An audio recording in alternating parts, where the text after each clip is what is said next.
Hello दोस्तों, welcome back to my YouTube channel Emicrons, जिसमें हम आपको देते हैं यूपी बोर्ड का इम्पोर्टेंट कंटेंट।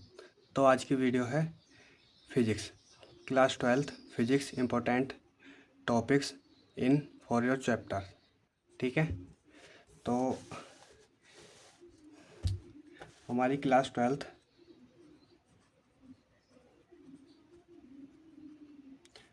में 9 यूनिट हैं। 9th unit physics.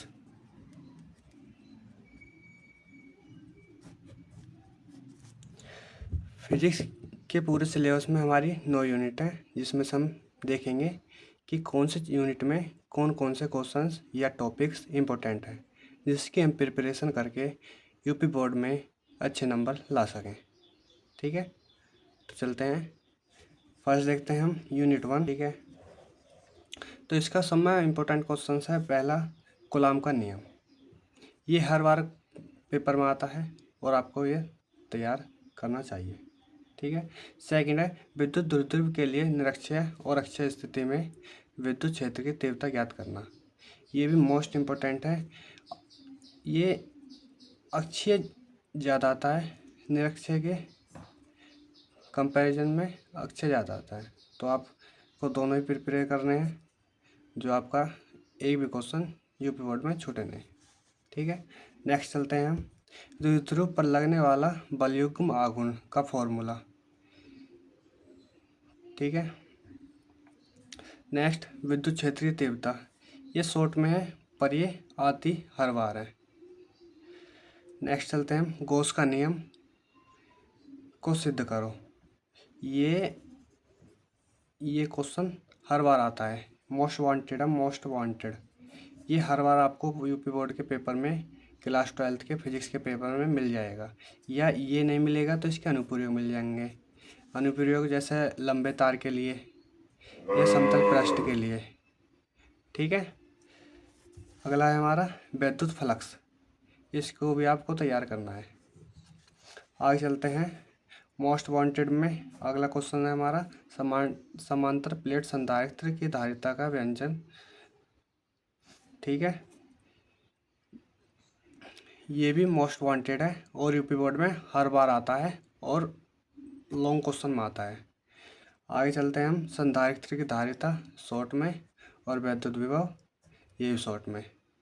ठीक है, तो यूनिट 1 में हमारे यही क्वेश्चन थे और चलते हैं हम यूनिट 2 में। ये है हमारी यूनिट 2। यूनिट 2 का नाम है विद्युत धारा या धारा विद्युत।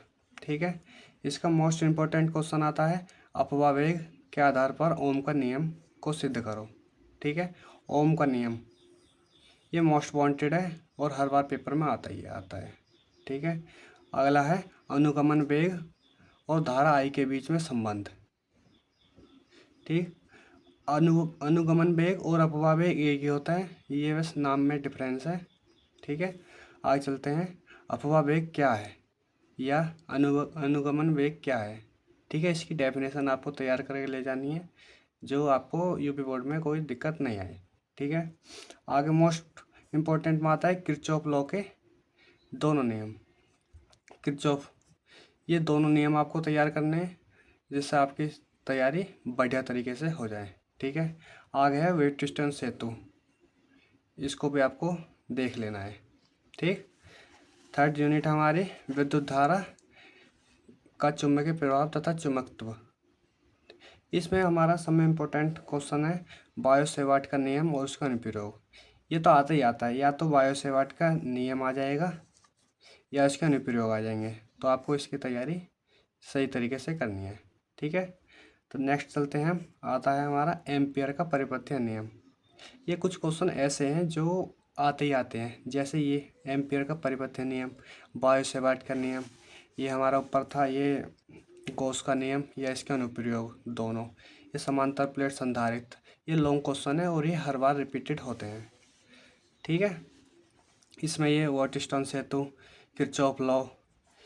आगे चलते हैं। ये आगे आता है हमारा अपेक्षित चुंबकशीलता और चुंबकशीलता तथा चुंबकीय प्रवृत्ति के तात्पर्य। ये स्मॉल में आएंगे और इसकी जैसे डेफिनेशन है आपेक्षिक चुंबकीयशीलता, इसकी अलग डेफिनेशन आएगी, पूछ ली जाएगी आपसे। चुंबकशीलता की अलग डेफिनेशन पूछ ली जाएगी और चुंबकीय प्रवृत्ति की अलग डेफिनेशन पूछ ली जाएगी। आपको तैयार करके ले जाना है जो आपको एग्जाम में कोई भी दिक्कत नहीं हो।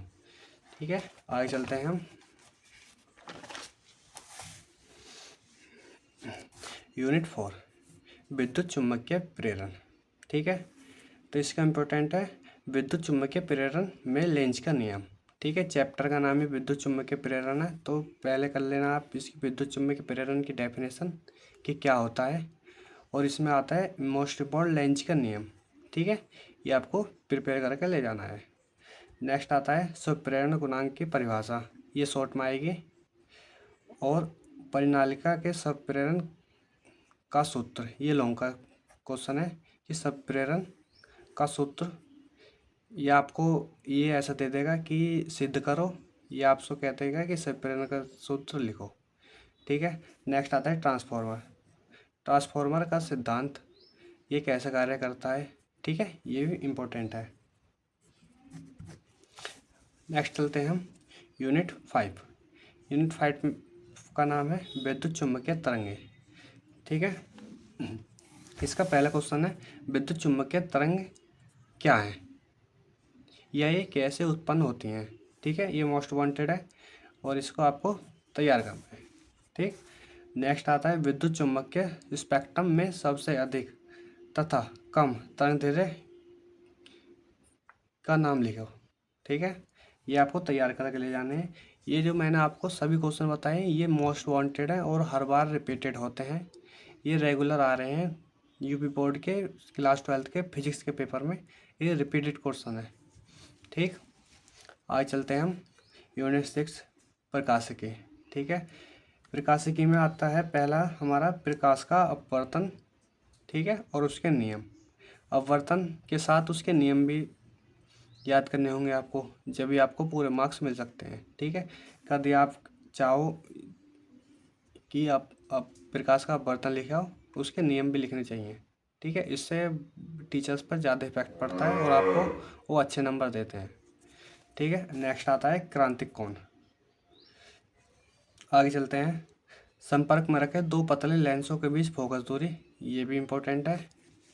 और आपसे कह देगा कि ये दो फॉर्मूला इनको सिद्ध करो, जैसे 1/f इजकल टू n-1 और 1/r1 माइनस 1/r2। ठीक है, इसको सिद्ध करो।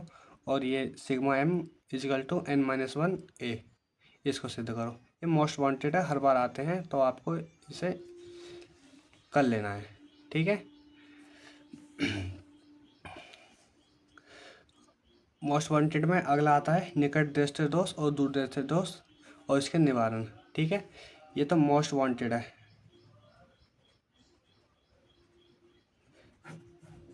ये कुछ क्वेश्चन सेलेक्टेड है जो आते हैं, ये हर साल आता है, या तो निकट दृष्टि दोष आ जाएगा या दूर दृष्टि दोष आ जाएगा और इसके निवारण। ठीक है, कि कौन से लेंस लगाने से हमें निकट दृष्टि दोष को दूर कर सकते हैं या कौन से लेंस को लगाने से हम दूर दृष्टि दोष को ठीक कर सकते हैं। ठीक है, आगे चलते हैं हम। आगे आता है हमारा हाइगेंस के द्वितीय तरंगिकाओं के सिद्धांत के आधार पर तरंगों के परिवर्तन का नियम। ठीक है, इसको आपको देख लेना है। आगे आता है प्रकाश के व्यक्तीकरण और उसके शर्तें, ये मोस्ट वांटेड है दोनों क्वेश्चन। ठीक है, एक तो यार प्रकाश का व्यक्तीकरण, व्यक्तीकरण जहाँ भी व्यक्तीकरण लिखा है समझो वो इम्पोर्टेंट है, क्योंकि ये रिपीटेड क्वेश्चन है और ये व्यक्तीकरण तो हर बार आता है, हर बार। ठीक है, आगे चलते हैं, प्रकाश के व्यक्तीकरण संबंधित यंग के प्रयोग के सिद्धांत को समझाइए तथा फ्रेंच की चौड़ाई के लिए सूत्र स्थापित कीजिए। ठीक है, ये मोस्ट वांटेड है और इस बार आ सकता है। ठीक है, आगे चलते हैं, व्यक्तीकरण और विवर्तन में अंतर, इसको भी आपको देख लेना है। और एक पतले झिर्री से प्रकाश के विवर्तन के कारण प्राप्त विवर्तन प्रतिरूप बताइए, इसको भी आपको देख लेना है। ये सभी क्वेश्चन इम्पोर्टेंट है और यूपी बोर्ड में रिपीटेड है, तो आपको मेरी तरफ से सलाह है कि आपको सभी क्वेश्चन प्रिपेयर करके जाओगे तो आप अच्छे मार्क्स गेन कर सकते हो यूपी बोर्ड के क्लास 12 फिजिक्स पेपर में। ठीक है, नेक्स्ट है हमारा यूनिट 7। ठीक, आइंस्टीन का प्रकाश वैद्युतिक समीकरण ये होता है half mv² equal to h v minus v zero. ठीक है, ये आपको तैयार करके ले जाना है। ठीक है, ये आता ही आता है, ये मोस्ट वांटेड। ठीक है, देहली आवर्ती स्कोप देख लेना आपको। प्रकाश वैद्युत कार्य फलन, ये भी अच्छा टॉपिक है और आएगा ही आएगा। प्रकाश वैद्युत उत्सर्जन अथवा प्रकाश वैद्युत प्रभाव। ठीक है, अगली यूनिट हमारी यूनिट 8। ठीक है, इसका मोस्ट वांटेड है बोर का परमाणु मॉडल और उसकी परिकल्पनाएं। ये तो हर बार की तरह ही आता है। बोर का परमाणु मॉडल मतलब हर यूनिट में कुछ क्वेश्चन ऐसे होते हैं जो रिपीटेड होते हैं, जिसमें से ये बोर का परमाणु मॉडल है यूनिट 8 में से। ठीक है, और उसकी परिकल्पनाएं ये आपको देख लेनी है, क्योंकि ये ऐसा नहीं है कि आप जैसे आपसे पूछ लिया बोर का परमाणु मॉडल और परिकल्पनाएं लिखें तो आप बोर का परमाणु मॉडल लिख के आओ, उसकी परिकल्पनाएं भी लिखें कि उसने क्या प्रयोग किया आगे। ठीक है, क्या उसका ऐसा फल रहा है, कैसे कैसे। ठीक है, आगे चलते हैं मोस्ट इम्पोर्टेंट में। हाइड्रोजन स्पेक्ट्रम की विभिन्न श्रेणियों के लिए तरंगदैर्घ्य का सूत्र। इसकी श्रेणी होती है, ऊपर नीचे होती रहती है, उसको आपको लिखना है। ठीक है,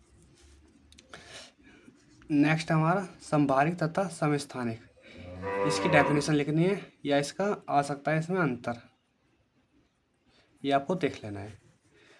ठीक, लास्ट यूनिट हमारी यूनिट 9। इसमें मोस्ट वांटेड है पीएन संधि डायोड। ठीक है, ये तो मैं कह सकता हूँ 110% इस यूनिट में से इन तीनों में से एक या दो क्वेश्चन हर साल आता है। हर साल आता है। ठीक है, जैसे पीएन संधि डायोड, इसके दो रूप होते हैं, एक अर्ध तरंग एक पूर्ण तरंग।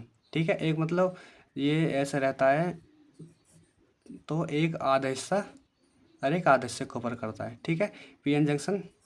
और सेकंड है पीएन जंक्शन डायोड, मतलब अभिनत और उत्क्रम अभिनत।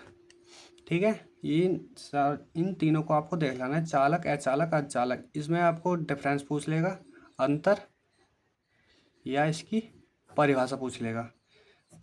ठीक है, तो ओवरऑल हमारा इम्पोर्टेंट है ये। इसमें मोस्ट वांटेड, जिसमें मोस्ट वांटेड मतलब जो हर साल आता ही आता है, एक ये अक्षय स्थिति। ठीक है, विद्युत ध्रुवीयता के लिए अक्षय स्थिति में विद्युत क्षेत्र की तीव्रता। ठीक है, सेकंड मान के चलो गॉस का नियम। इन तीनों में से एक न एक तो आपको मिल ही जाएगा। और ये समांतर प्लेट संधारित्र। ठीक है, आगे चलें तो इसमें ओम का नियम और किरचॉफ लॉ और व्हाइटस्टोन सेतु। ठीक है, इसमें वायसेवाट का नियम और एम्पियर का परिबाध्य नियम, ये मोस्ट वांटेड है और हर साल आता है। इनमें से कुछ ना कुछ क्वेश्चन या पूछ लेगा, एम्पियर की परिभाषा पूछ लेगा, या वायसेवाट का नियम पूछ लेगा, या उसका अनुप्रयोग पूछ लेगा, या एम्पियर का अनुप्रयोग पूछ लेगा। मतलब इनमें से आता ही आता है।